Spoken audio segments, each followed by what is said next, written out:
Sécuriser et fluidifier le trafic et permettre au territoire de se désenclaver, voici 3 motifs invoqués par les pros A831. Mais l'argument premier reste avant tout le développement économique. C'est un fait avéré, il existe une corrélation entre la croissance et la qualité des infrastructures routières et autoroutières.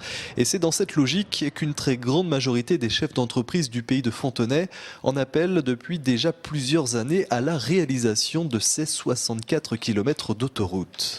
L'ouverture d'un nouveau tronçon d'autoroute, donc à 831, entre Fontenay-le-Comte et Rochefort-La Rochelle, nous permettrait de constituer sur Fontenay un nœud autoroutier. Et il n'y a qu'à regarder les nœuds autoroutiers qui existent proches de nous. Je prends l'exemple de celui des Essarts, pour voir que les zones d'activité qui sont au voisinage de ces nœuds sont très favorables pour le développement économique.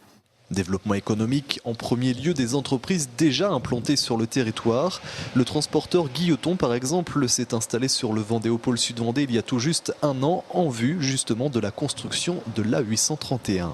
On est nouveau venu dans le Sud-Vendée, là on a voulu installer notre société de transport ici par rapport au carrefour un peu des autoroutes, quoi. Et notre activité, nous, c'est la location de bennes pour les chantiers en général, quoi. Alors donc le transport de matériaux, d'enrobés, donc nous c'est 80% de notre activité, donc on attend ça avec impatience pour donner vraiment d'activité, quoi.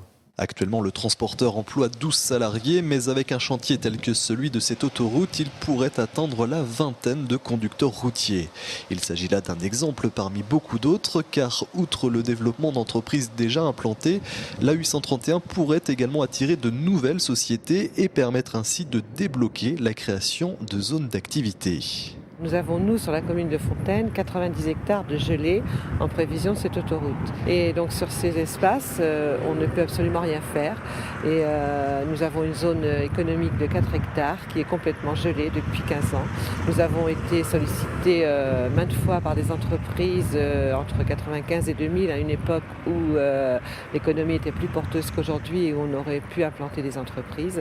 Et nous avons dû les laisser partir. Voilà. Donc c'est vraiment préjudiciable à notre commune.